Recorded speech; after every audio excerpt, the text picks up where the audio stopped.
Seperti tadi malam itu coba, Cak Nun menyatakan, gitu ya. Ini nggak bisa, nggak ada ilmunya. Ini contoh ya. Kalau saya mencontohkan Rasulullah tadi malam ya. Nah, Cak Nun tadi malam salah satu catatan yang tadi malam nggak saya keluarkan, memang mau saya keluarkan malam ini. Gitu ya. Iya. Maka saya bilang lupa, padahal nggak lupa sebetulnya. Menghadapi berbagai macam apa ini? Kekecewaan kita kepada kondisi Indonesia. Cak Nun langsung berputar. Itu mana itu kalau bukan hikmah? Jadi pemerintahan yang seperti ini memang karena Allah ingin menguji ketangguhanmu. Bukan, jadi akhirnya kan bukan untuk kau kutuk, bukan untuk kau caci maki, untuk kau protes, tak, karena ini memang sengaja diciptakan oleh Allah. Allah mengangkat orang yang tidak pantas jadi presiden, yang tidak pantas jadi DPR, biar menguji kekokohanmu, ketangguhanmu dalam menjalani kehidupan, kan begitu? Ini kan hikmah yang luar biasa. Jadi kalau sampean punya istri yang cerewet, yang suka ngomel kepada sampean nggak perlu marah, karena ini utusan Allah untuk menguji kamu, tangguh nggak sebagai laki-laki, kan begitu jadinya. Ini hikmah, ya apa enggak? Kalau anda punya suami, kok suaminya macam-macam gitu ya, sudah jarang pulang, nggak pernah ngasih belanja, gitu ya, masih ya kayak Mas Hilmi, masih punya ingin kawin lagi, nah itu ya. Nah ini Mas Hilmi ini kemarin pernah brewok semua. Apa? Jadi brewoknya dipanjangkan, jenggotnya dipanjangkan. Tak tanya Mas Hilmi, kenapa kok dipanjangkan semua? Katanya dia, untuk membuktikan kalau saya laki-laki. Wah, tapi belum katanya, karena istrinya baru satu. Nah, jadi kalau perempuan juga begitu. Jadi kalau sampean punya suami, ya maaf ya, punya suami yang menurut sampean tidak ideal macam-macam, yang wah menyebalkan lah. Justru itu kalau versi Cak Nun itu bukan untuk sampean ratapi atau untuk sampean tengkari, untuk sampean pisoni suami sampean, karena ini utusan Tuhan kepada sampean untuk menguji ketangguhan sampean sebagai seorang wanita. Apakah anda wanita yang tangguh apa enggak? Kan begitu. Jadi semua kan nggak ada masalah kalau seperti itu. Punya tetangga yang tidak baik, ini untuk menguji ketangguhan. Nah itu ya. Jadi ketemu siapapun, ini ujian untuk menguji ketangguhan dan kehebatan. Jadi sampai akan semakin hebat. Maka bangsa Indonesia menurut beliau 10 tahun lagi akan lebih hebat, karena sekarang diberi oleh Allah pemimpin ya yang seperti itu. Kalau bahasanya Bung Karno, bukan bahasa saya, Sontoloyo. Nah itu Bung Karno loh. Jadi ini untuk tidak disalahkan saya, bawa-bawa Bung Karno. Nah itu kan hikmah, salah satu hikmah yang diberikan oleh beliau. Nah, gitu. Masalah dalil Mas Ilmi itu di fikih Muzammili ya begini, dalil itu. Dalil itu kan bahasa Arab, ya. Dalil itu petunjuk. Apa? Petunjuk. Jadi kalau sampean di situ di perempatan ada apa itu? Kalau ke kanan kemana? Jombang, kota. Kalau ke kiri Madura. Nah ya gitu ya. Kalau lurus Malang. Kalau ke sana nah itu. Apa? Oh ya, namanya itu ya. Itu dalil, ya. Dan dalil itu namanya petunjuk. Gitu ya. Itu dalil. Nah, sekarang apa ya? Itu secara bahasa loh. Dalil secara bahasa itu petunjuk, ya. Berarti apapun yang bisa menunjukkan sampean, gitu loh, ya. Apapun yang bisa menunjukkan sampean untuk sampai kepada tujuan, itu apa namanya? Dalil, ya kan? Nah sekarang tujuan sampean hidup itu apa? Hah? Tujuan sampean hidup apa? Kan Nun sudah bilang inna lillahi wa inna ilaihi raji'un. Nah, kan begitu. Maka dalam fikih Muzammili saya perluas dalil itu. Selama ini dalil hukum misalnya, itu yang dipakai hanya ayat-ayat ahkam. Kalaupun hadis, itu hadis-hadis ahkam. Jadi tidak Al-Quran semuanya. Jadi Al-Quran saja tidak semuanya, hadis pun tidak semuanya yang dipakai. Jadi cari ayat-ayat ahkam itu hanya berapa aja buat dalam Al-Quran?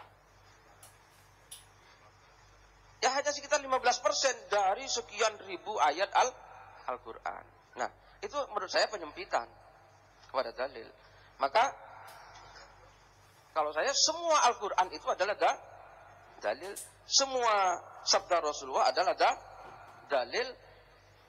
Kemudian firman Allah itu bukan hanya yang terucap, yang tertulis dalam mushaf Al-Quran, tapi alam semesta ini juga ada dalil. Maka dalam fikih Muzammili, ketetapan hukum tidak harus top down, gitu ya. Artinya ini dalilnya apa, ayatnya apa, tapi juga bisa bottom up. Bottom up. Kenapa? Karena kita bisa menggali dari kehidupan kita, termasuk dari Pak Dalang, itu bisa. Metodologinya bagaimana nanti lihat bukunya, gitu ya.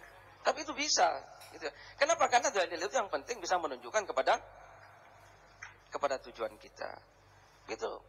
Terus masalah ibadah, nah tadi beliau sudah menyampaikan, karena wa ma khalaqtul jinna wal insa illa liya'budun. Jadi tidak ada di dunia ini mestinya yang dari kita yang tidak untuk ibadah.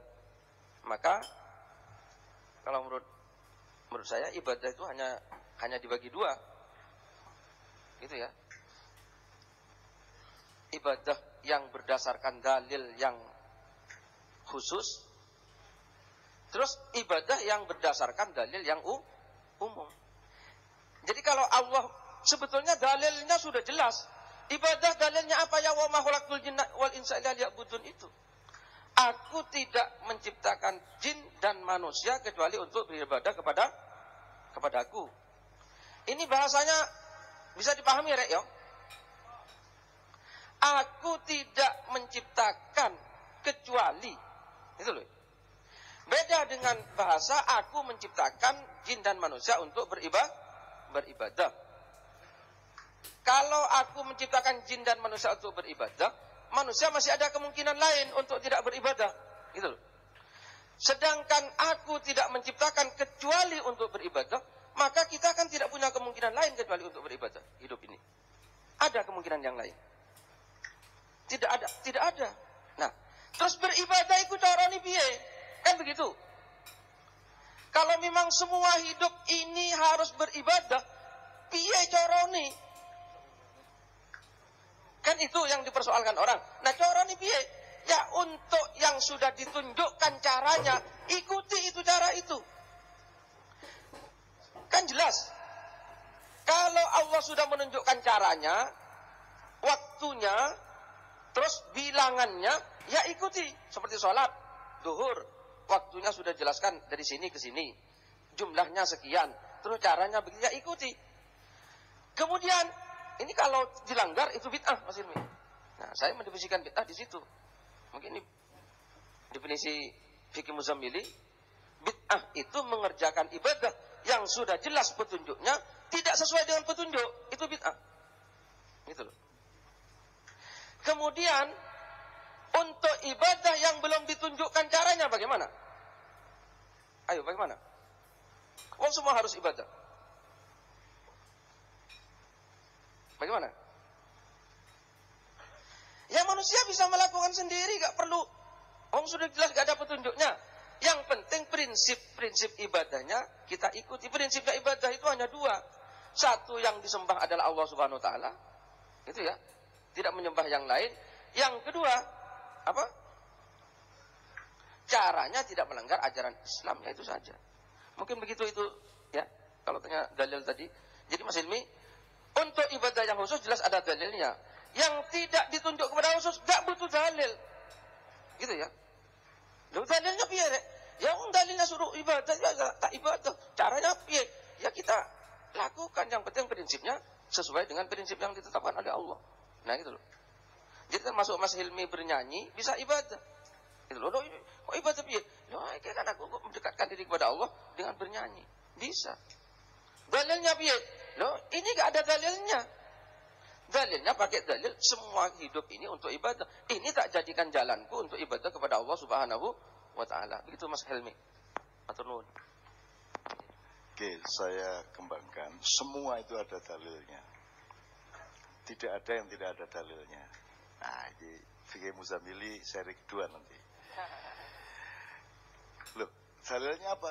Wa ma khalaqtul jinna wal insa illa liya'budun. Jadi semua yang saya lakukan itu ibadah. Itu sudah merangkum semuanya. Yang ngoyo nih sing dodolan sak piturute. Syaratnya sederhana. Yang kamu lakukan itu tidak bertentangan dengan kemauan Allah, maka dia menjadi ibadah. Kan gitu. Jadi dalilnya apa? Ya iku mang aku kabeh ibadah. Ngene nek cara arek lanang, rek nang ngono ya, sapa mesti jenenge Mbak, sapa misale jenenge Mbak? Sofa. Awakmu? Bima. Bima berkata kepada Sofa, Fa, aku gak cinta kecuali nang awakmu. Satu ya. Nomor dua, aku cinta kamu. Itu beda. Nek aku cinta kamu bisa aja cinta yang selain Sofa. Tapi kalau Bima mengatakan aku gak cinta kecuali nang awakmu, wis itu tok. Jelas ya? Itu wa ma khalaqtul jinna wal insa illa liya'budun. Maka opo ae ibadah. Nah, supaya opo ae ibadah, maka jangan lakukan apapun yang bertentangan dengan kemauan Allah, itu aja. Satu. Teori di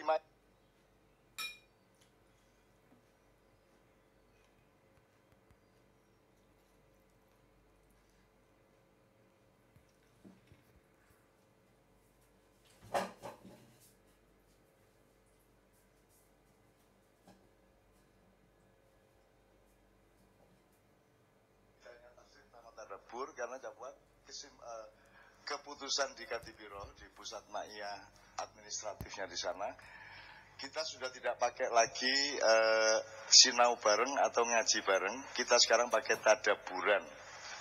Nah, tadaburan tadi nanti mohon dijelaskan sama Aswad beda sama tafsir, tapi kalau dihubungkan dengan omongan Pak Muzamil adalah kalau tafsir itu harus memenuhi syarat keilmuan, kalau tadabur tidak. Asalkan kamu dapat hikmah ya, yang membuat kamu hidup lebih baik dan lebih dekat kepada Allah. Wes, ngono tok. Gak kudu ngerti. Jadi misalnya kamu tuku pecel gak kudu ro iki kacange tuku ndek endi, kecambahi sing dodol sapa. Ya, regane piro gak perlu ngerti. Pokoke sing penting kon mangan dadi wareg terus semangat urip wis beres. Itu namanya tadabbur. Nah, kewajiban di Al-Quran adalah kewajiban tadabbur. Anjuran Allah itu tadabbur, karena anjuran tafsir. Tafsir itu hanya kewajiban untuk para spesialis, kata Cak Fuad tadi. Jadi, nek kabeh wong kon nasirno, gak sido dadi Islam. Maka untuk semua orang yang harus dilakukan adalah tadabbur, golek hikmah. Gak iso maca Quran ya disawang-sawang. Gak iso gak kok bernyawang, ya wis pokoke didelen di mejamu, di kamarmu. Halo Quran, isu-isu. Suatu hari jawab teman buka. Halo. Melayu kan, semaput, stroke. Jadi kalau tadabbur enak banget. Dan tolong Anda jangan merasa awam dalam Islam. Sekarang saya kasih contoh satu. Mas sih. Aku takon. Selama Pak Dalang tadi membawakan lakonnya, sing bertentangan dengan Islam, sebut. Satu aja. Singdi, omongan singdi, nilai singdi. Tadi kan nilai beliau ngomong menungso itu diktator, pol, merusak lingkungan, sama dengan dikatakan iblis kepada Allah. Untuk apa engkau menciptakan manusia? Toh pekerjaannya hanya merusak alam dan bunuh-bunuhan satu sama lain. Itu tadi misinya Pedalangan tadi. Meskipun dia tidak tahu ayat itu. Tapi dia melakukan itu persis. Bahwa manusia itu sak penake dhewe, kan gitu. Binatang dihancurkan, alam dihancurkan, lingkungan hidup dirusakkan, begitu. Ada nggak satu yang bertentangan sama Islam, sama Allah, dari yang diomongkan Pak Dalang tadi? Nggak ada. Kalau ada cepat angkat tangan. Oke, nggak ada. Sekarang saya katakan sama Anda, dia bukan orang Islam. Dia bukan orang Islam. Tapi adakah yang diomongkan yang bertentangan dengan Islam?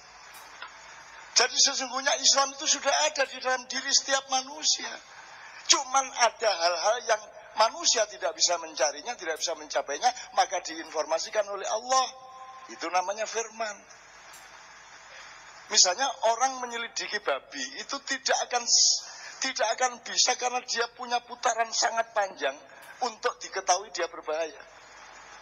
Kalau instan babi tidak berbahaya, tapi kalau kamu makan babi dalam putaran sampai sekian ribu, kamu akan tahu bahayanya dan sangat besar bahayanya. Maka manusia tidak punya metodologi untuk bisa mengetahui bahayanya babi. Makanya berkembang-kembang untuk cacing pita, untuk apa, untuk macam-macam. Nah, untuk hal-hal yang manusia tidak mampu menjangkau, Allah kasih tahu, wis pokoknya aja mangan iki.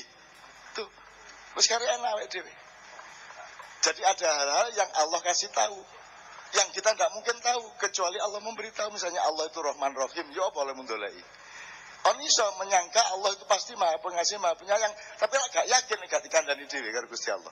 Allah memberi penyataan tegas, aku iki Rahman Rahim. Mulane kon wis karek kok gawe lak ngono.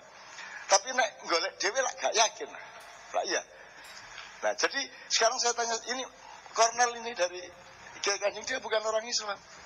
Tapi saya tanya sama Leto, pernahkah Kornel melakukan sesuatu yang tidak Islami? Bahkan dia sangat Islami kadang-kadang dibanding Batuk. Ya tak Nel? Ya tak? Jadi teman-teman sekalian, oke, agama dan agama ada masalah. Tetapi tolong Anda berpikir esensial, berpikir substansial. Bahwa andaikan tidak ada Al-Quran, andaikan tidak ada agama, saya yakin manusia bisa menjadi orang yang sesuai dengan kehendak Allah, asal dia memakai akal sehatnya yang jernih dan memakai hatinya yang jujur. Benar gak? Cuman memang tidak lengkap. Maka Allah melatih, wah larek kon iku gak eling-eling nek poso iku apik, mulai tak wajibno setahun pisan sak wulan. Dek kon iku eling, poso iku penting. Dan dunia kedokteran barat belum 10 tahun mengakui bahwa puasa itu baik. Kalau Anda puasa di dunia barat sana, semua tanya, kamu kok puasa, kamu kok tidak makan, tidak sehat itu.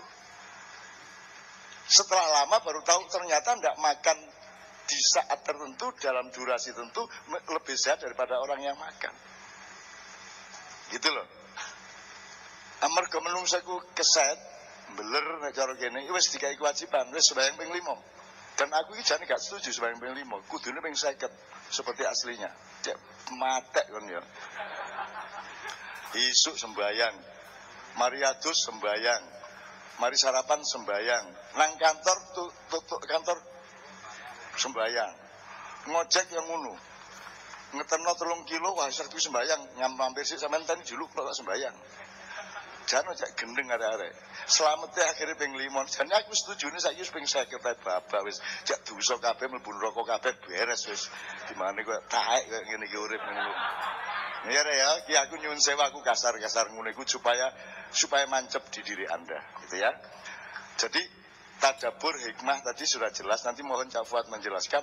Ini saya menegaskan kepada, saya mohon Mas sampean pernah ndak mikir bahwa sampean berhadapan kan mayoritas dengan umat Islam?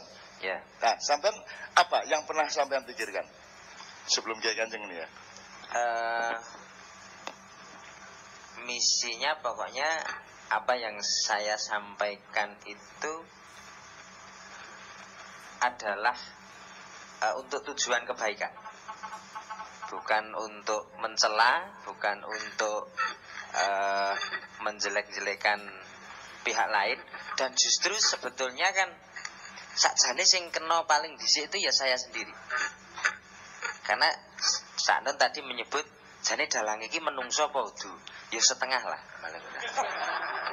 Setengah menungso, setengah curu.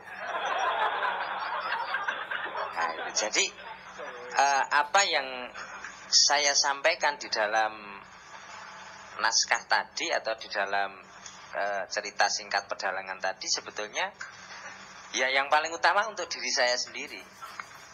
Baru kemudian kalau itu bisa diterima oleh orang lain ya saya coba dia bilang yang pertama untuk diri saya sendiri. Di dalam Islam Anda kenal ibda binafsi.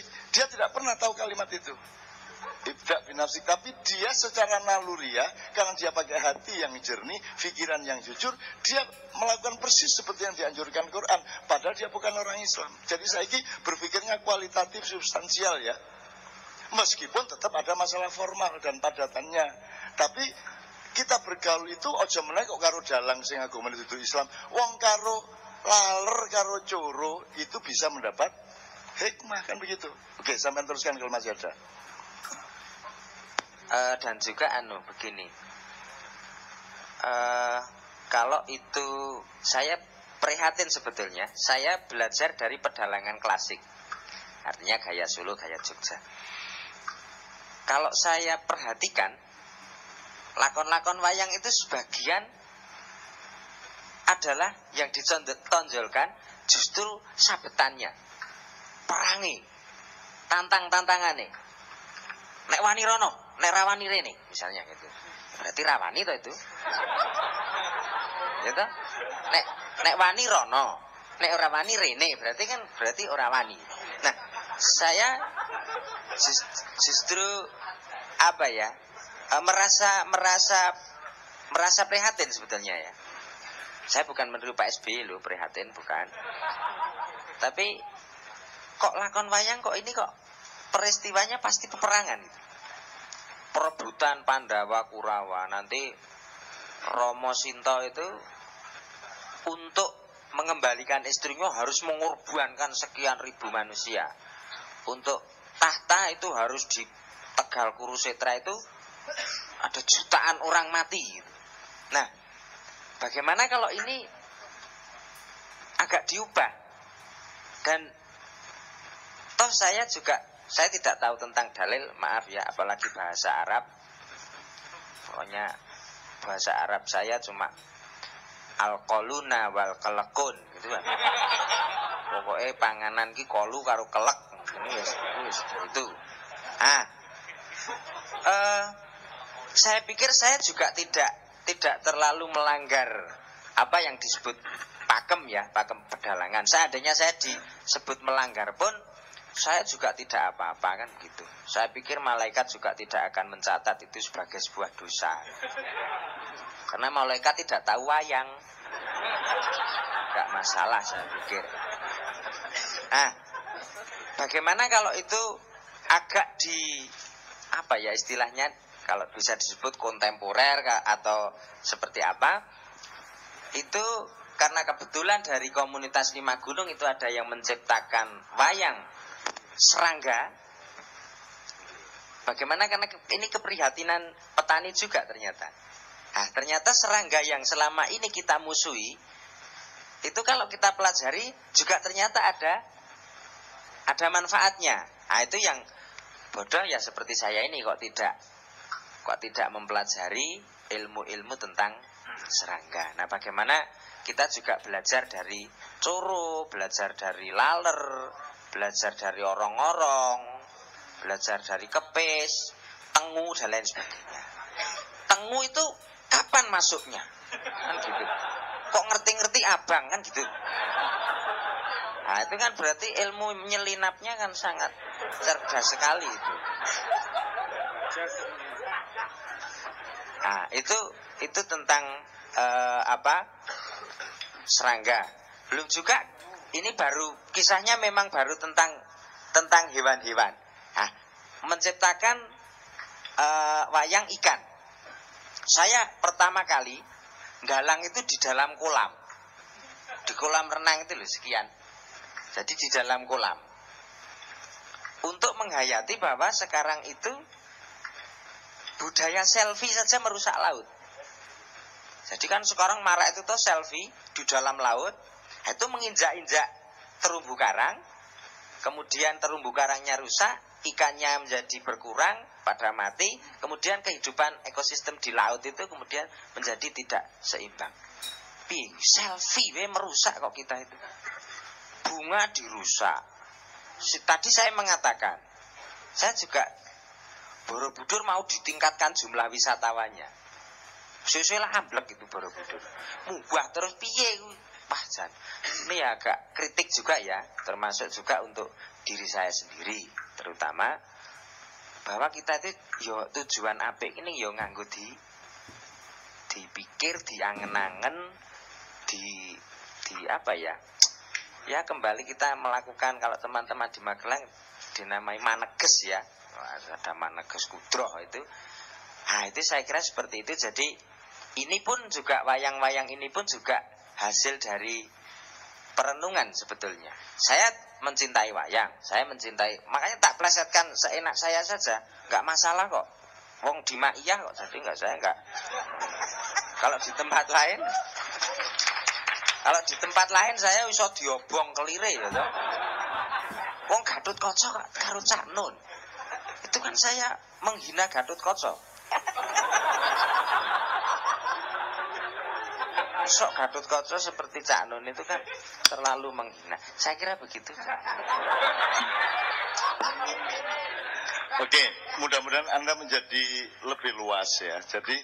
Jadi kebenaran itu kalau pakai istilah Sabrang itu tidak terutama yang bisa dijangkau oleh panca indera. Panca indera itu sing ketok, sing terdengar, sing kewoco gitu ya.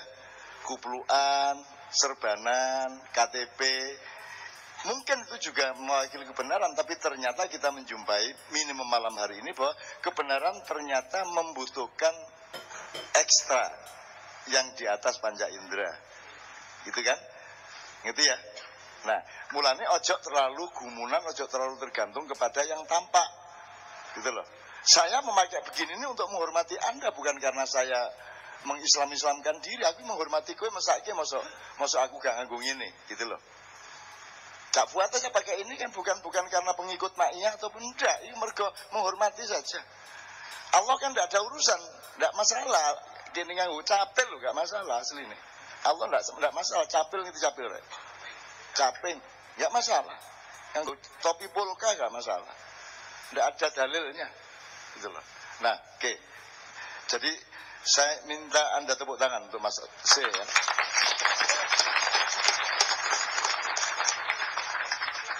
Susah tuman nang Maiyah ini.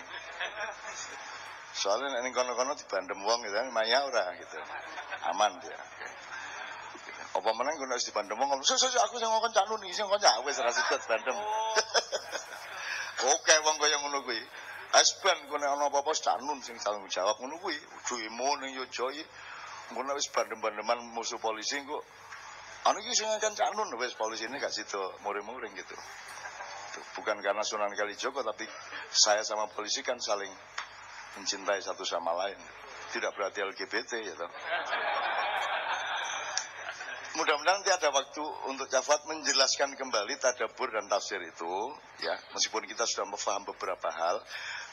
Terakhir sebelum Kiai Kanjeng, terus kemudian nanti saya minta redaktur untuk mendaftari pointer saja apa yang selama ini sudah kita peroleh ilmu-ilmu selama bermaiyah di Magelang, di Muntilan, di Kebumen, di Semarang, di mana-mana lah kita ma'iyan, itu selalu tambah ilmu, Allah ngasih lagi, sehingga kita makin tenang, makin yakin, dan kita seperti dipegangin oleh Allah alat-alat untuk menguak masa depan secara lebih baik. Ngono ya. Nah, terakhir ngene, awakmu ya iso gaya saiki. Nek ana wong takon ngono ku Mang, kan pertanyaannya, iki pengajian kok. Ono jaran kepang, kowe jawab pengen kowe ora mudeng usul fikih. Ngono. Dek mesti ra iso usul fikih urung tau krungu biasa. Kowe ora mudeng usul fikih sing sik ngono wae menjawab. Usul fikih apa? Nah, nanti dicatat yang diomongkan Cak Fuad. Gitu loh. Apa namanya? Yang tadi Cak biar ngulangin, aku dhewe gak hafal masalahnya. Aku ngertine nggak kalimatku dhewe, ibadah mahdhu adalah apa saja, jangan lakukan apa saja kecuali yang diperintahkan. Kalau muamalah lakukan apa saja kecuali yang dilarang. Ngono nek bahasaku gitu. Wong usul fikih juga bukan Quran, itu juga bahasa orang biasa, ulama.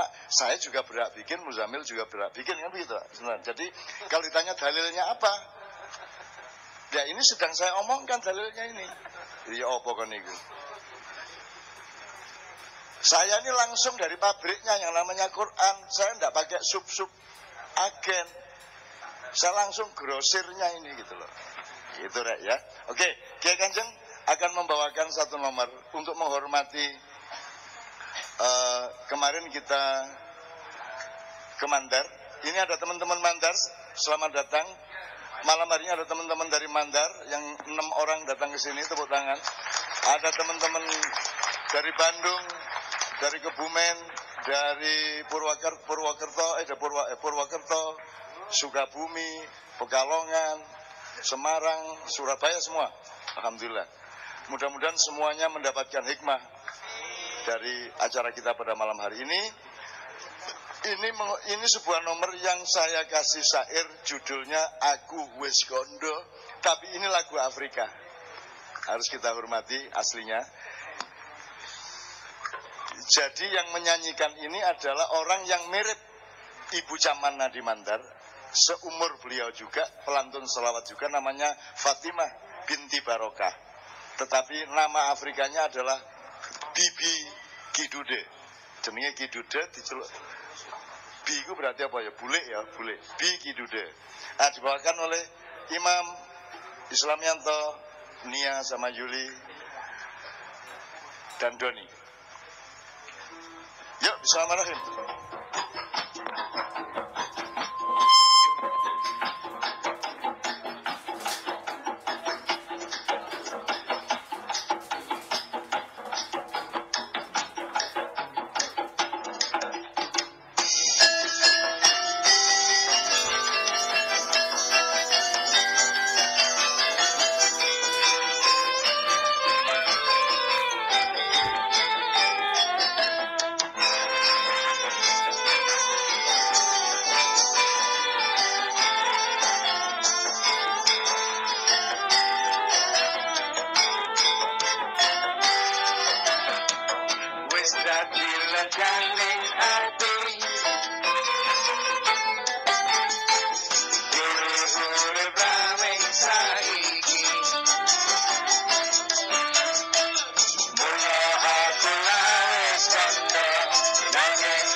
Micingnya tadi tidak seimbang, jadi yang terdengar cuma suara Mas Imam.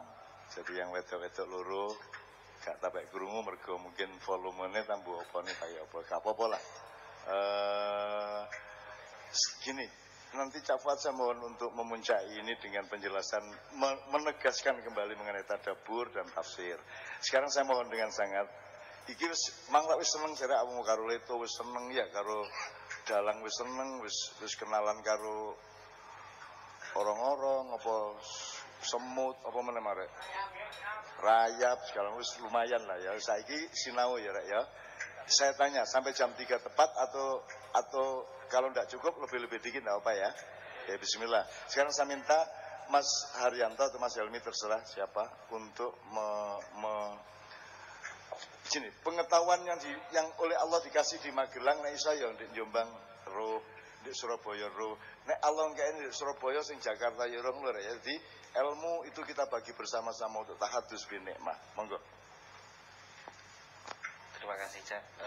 Langsung ini singkat kita beberapa poin.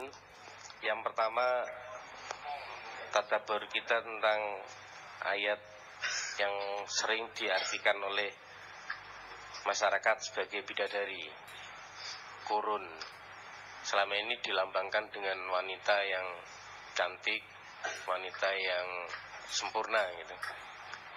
Di Maiyah kita memperoleh satu pemahaman baru bahwa kurun itu bukan sosok material bidadari, tapi kurun itu lebih pada suatu kondisi tingkat presisi kurun, suatu tingkat presisi tertinggi gitu ya. Jadi di surga itu ada satu formasi yang harmoni, sehingga yang didapat itu tidak melalui perebutan, tapi presisinya sangat tinggi. Jadi suatu yang sangat teratur. Logikanya kan kalau di dunia ini, ketika kita ingin mendapatkan sesuatu bersamaan dengan orang lain yang juga ingin mendapatkan sesuatu, pasti terjadi benturan atau terjadi formasi yang kacau. Nah, di surga itu kurin itu keteraturan yang sangat tinggi atau tingkat presisi yang tinggi. Jeli, kurun ain. Itu yang pertama. Kemudian yang kedua tentang, kalau tadi bidadari, yang kedua tentang jin. Selama ini peradaban kita, bahkan di dalam peradaban Islam pun, selama berabad-abad mungkin, memandang bahwa jin itu selalu diidentikan dengan kejahatan. Jadi jin itu benar-benar dikuyo-kuyo, difitnah, dituduh-tuduh jahat gitu. Padahal dari sekian ayat di Al-Quran, Allah selalu menyebut jin lebih dulu dibandingkan manusia. Hanya ada satu ayat yang manusia disebut lebih dulu. Misal yang tadi disebut Pak Muzamil tadi, wa ma khalaqtul jinna wal insa, jin dulu. Kemudian yang tentang sultan itu ya ma'asyaral jinni wal insi, itu juga jin dulu. Terus minal jinnati wan nas, itu juga jin dulu. Artinya Allah meletakkan jin dan manusia dalam kesejajaran dan kesetaraan. Tapi selama ini jin benar-benar dianggap jahat banget. Bahkan ru'yah yang berarti mensucikan jiwa itu diartikan musir jin. Mesake banget.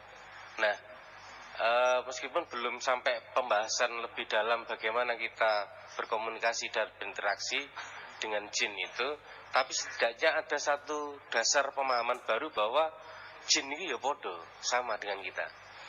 Itu yang tentang jin. Nanti bisa ditambahkan dengan Mas Jin di sebelah saya. Itu kemudian yang ketiga yang sempat saya catat tentang sakinah, mawaddah, warahmah. Jadi di masyarakat kita selama ini tiga kata itu selalu disejajarkan di undangan-undangan, di pernikahan-pernikahan itu selalu semoga menjadi keluarga yang samawah, sakinah, mawaddah, warahmah gitu ya. Nah, kita meletakkan posisi yang tepat. Meskipun ini nanti teman-teman sendiri yang memproses bagaimana pengaruhnya atau bagaimana dampaknya ketika ada pemahaman baru dari kata yang kebalik-balik ini.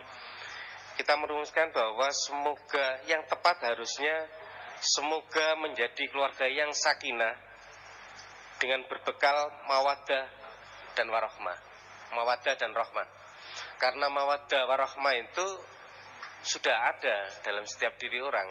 Itu sudah bekal dan setiap orang pasti selalu ingin bertemu. Setiap orang selalu ingin menyatu, itu mawaddah. Setiap orang pasti rindu, jadi nggak usah diajar-ajari rindu, nggak usah didongak-dongake, nggak usah berharap semoga pun, ya pasti. Yang namanya orang pasti rindu. Dan atmosfer untuk menjalankan rahmah itu pasti ada dalam diri setiap orang. Maka yang lebih tepat adalah semoga sakinah dengan berbekal mawaddah warahmah.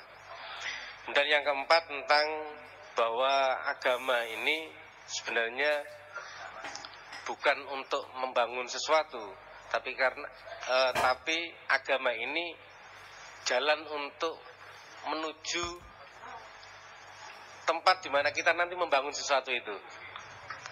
Kalau kita perhatikan idiom-idiom yang ada di agama kita, agama Islam, selalu kata jalan yang dipakai. Syariah, jalan, kemudian thariqah juga jalan, kemudian sabil itu juga jalan, terus sirat juga jalan. Idiom-idiomnya yang dipakai jalan.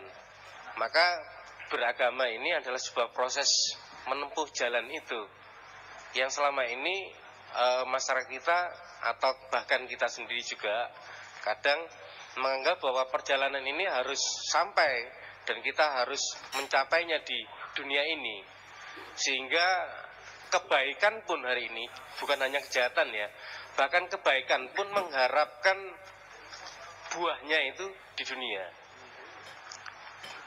Ini bukan hanya kejahatan, bahkan kebaikan pun kita mengharapkan buahnya di dunia. Padahal di dunia ini hanya jalan. Maka rumahnya di mana? Ya kelak di surga. Panennya ya nanti di surga. Di sini di dunia ini menanam saja. Kebesaran-kebesaran yang menjadi buah harapan ini yang sering kali diletakkan untuk mengartikan Rabbana atina fid dunya hasanah wa fil akhirati hasanah. Fid dunya hasanah itu selalu diartikan pencapaian-pencapaian yang kebesaran di dunia. Kebesaran ekonomi itu berarti kaya, kebesaran politik itu berarti kekuasaan, kebesaran budaya berarti pengaruh-pengaruh. Itu dianggap sebagai arti dari fid dunya hasanah. Kemudian akhirati hasanah itu surga. Gak ada korelasi sebenarnya antara kaya dengan surga, antara kuasa dengan surga. Tapi kalau kebaikan pasti ada korelasinya dengan surga. Maka fid dunya hasanah sebenarnya lebih pasnya kebaikan di dunia, bukan kebesaran di dunia. Nah selama ini dipakai dalil oleh banyak kita sendiri juga. Jadi orang Islam harus kaya karena di dunia ini harus fid dunya hasanah. Dan semoga kelak di akhirat masuk surga. Ini yang keempat. Kemudian yang kelima akan dilanjutkan oleh Mas Hirmi. Baik, matur nuwun. Saya sependapat dengan Mas Haryanto bahwa jin itu selalu disebut terlebih dahulu, termasuk di layar-layar televisi itu ada jin dan jun. Jinnya dulu toh. Melanjutkan poin yang sudah disampaikan Mas Haryanto, karena maiyah itu sifatnya random. Ini juga sifatnya juga random. Tetapi mudah-mudahan poin-poinnya bisa mengingatkan teman-teman dengan beberapa kata kunci yang saya kemukakan. Yang tadi sekarang 7. Jadi yang 7 adalah eman bandane opo eman akhlake lan martabate. Saya kira sudah sangat mudah dipahami ya. Jadi kalau kita melihat sesuatu, apakah itu perampokan atau penjarahan atau pencurian, kita itu sedih karena eman hartanya atau eman ada akhlak yang rusak, dan kemudian lebih lagi prihatin bahwa ada martabat yang hancur. Nah ini tinggal diproyeksikan ke dalam kehidupan kita sehari-hari. Jadi eman hartanya atau eman akhlaknya dan martabatnya. Kemudian yang berikutnya keadilan versus kemakmuran.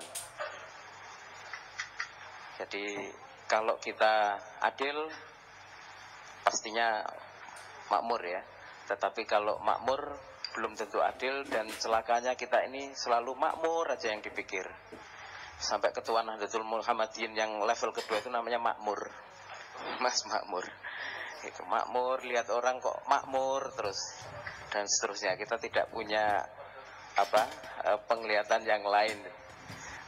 Padahal yang dilihat itu juga belum makmur. Nah, ya. Kita ngerasani orang tentang kemiskinan, kayak kita tuh kaya, padahal kita tuh juga miskin dan seterusnya. Itu potret-potret betapa kita terhegemoni oleh kekuasaan kemakmuran. Nah di dalam ma'iyah kita diajak keluar melihat bahwa kita tidak selalu harus berurusan dengan kemakmuran, tetapi yang lebih mendasar adalah bagaimana kita berlaku adil. Kemudian masih terkait sebenarnya dengan keadilan dan kemakmuran adalah filosofi atau ideologi Pancasila yang merupakan satu struktur atau cara berpikir bagaimana mengelola sebuah negara yang selama ini tafsirnya tidak terlalu, menurut saya pribadi ya, tidak sejelas sebagaimana di dalam ma'iyah. Jadi urut-urutannya itu goalnya yang kelima itu. Jadi filosofi Pancasila. Kemudian tadi 7, 8, 9 itu Baladil Amin. Baladil Amin itu ada di surat Laqad khalaqnal insana wattini wazaitun. Baladil Amin adalah bangsa negara atau satuan yang disebut balad itu yang di dalamnya orang-orangnya atau warganya itu memiliki saling kepercayaan, bisa dipercaya, bisa diandalkan, kita mendapatkan keamanan sebagai konsekuensinya.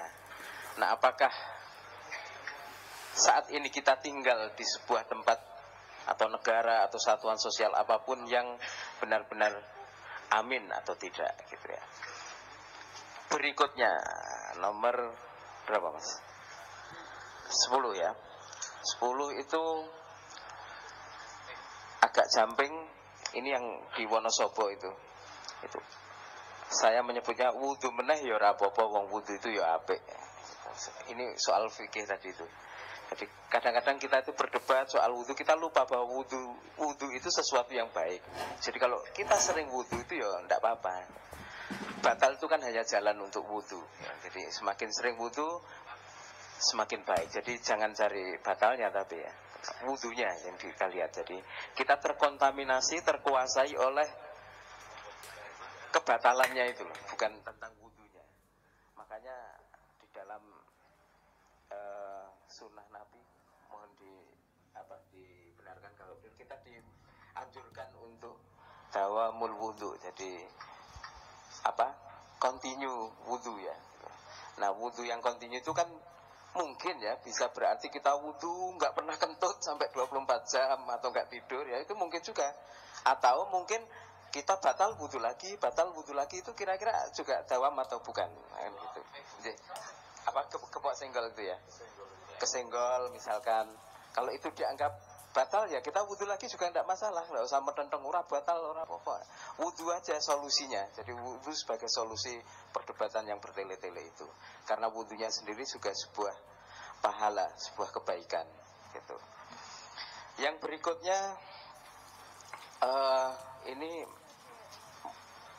satu sikap hidup juga di dalam masyarakat kita yang mungkin tidak dimiliki oleh dunia luar, yaitu masani, mempuasai, melakukan puasa dengan tujuan yang sangat spesifik sebagai sebagai thariqah, sebagai cara untuk kita mendekat ke Allah supaya apa yang kita cita-citakan itu bisa tercapai. Jadi bukan sekedar puasa, tapi masani, gitu kan.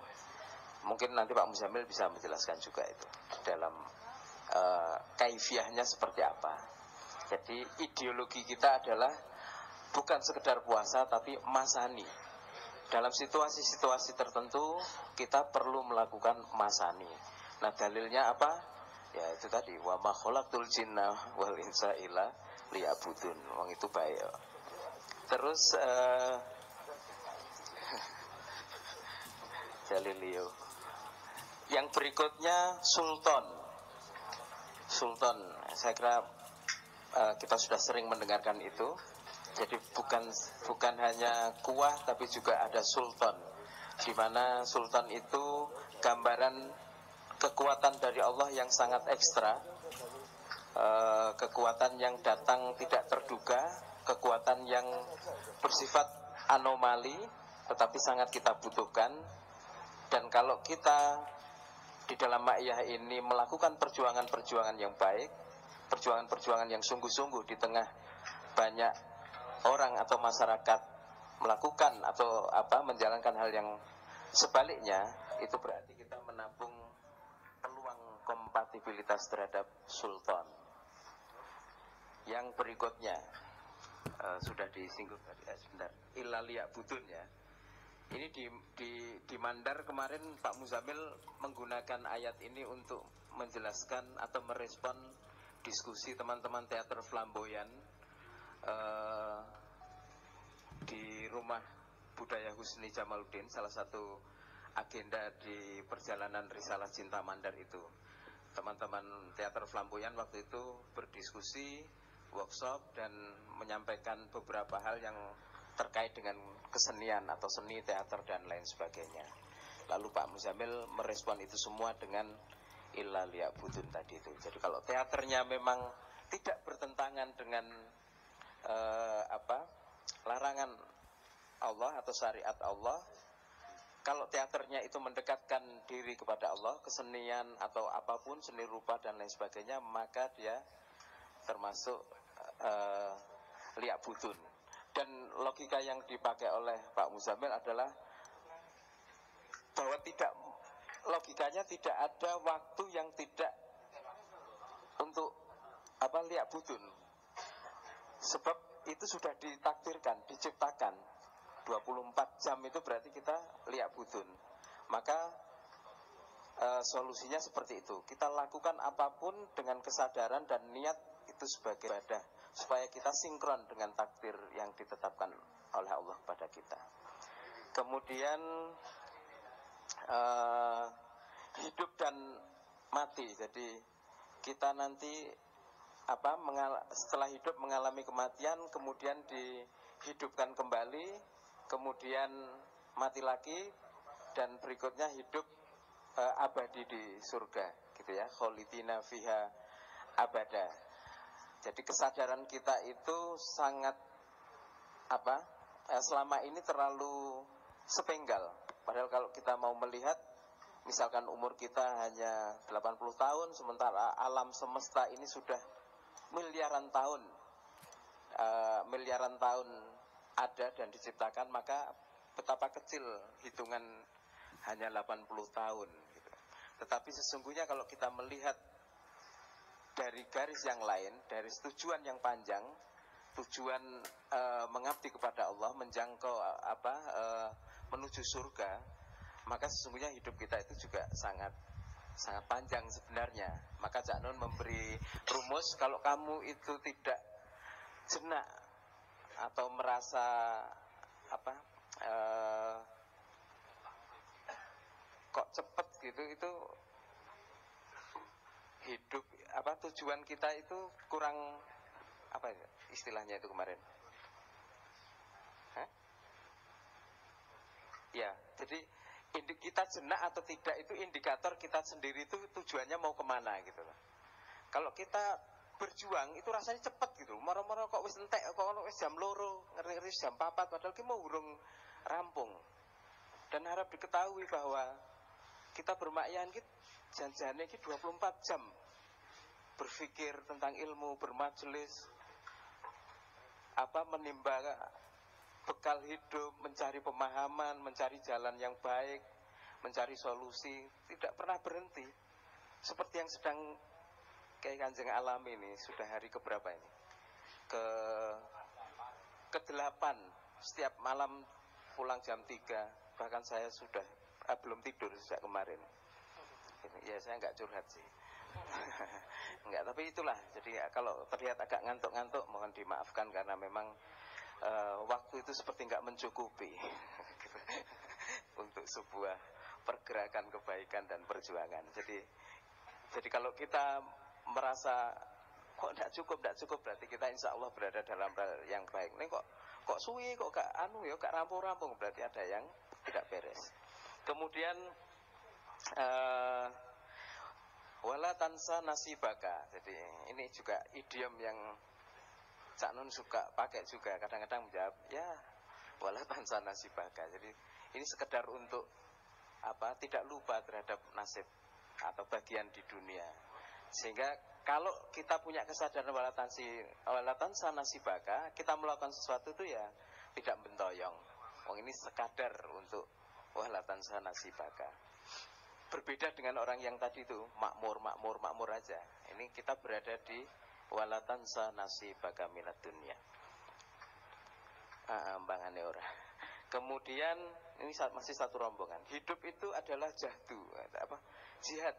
Jihad itu kalau pemahaman yang sederhananya yos uripi pancen rekoso, sapa sing ngarani uripi abot gitu.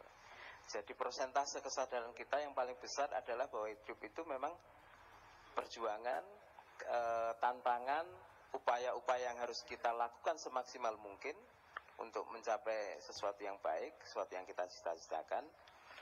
Dan selaras dengan itu juga di dalam ayat kita sudah mendapatkan satu prinsip bahwa dunia ini bukan tempat untuk mencapai, tadi sudah disinggungnya sedikit, melainkan untuk menanam atau belanja bahan baku untuk bangunan di surga nanti. Kemudian abdan nabiya yakut, terus an-nabi al-ummi, terus sebentar.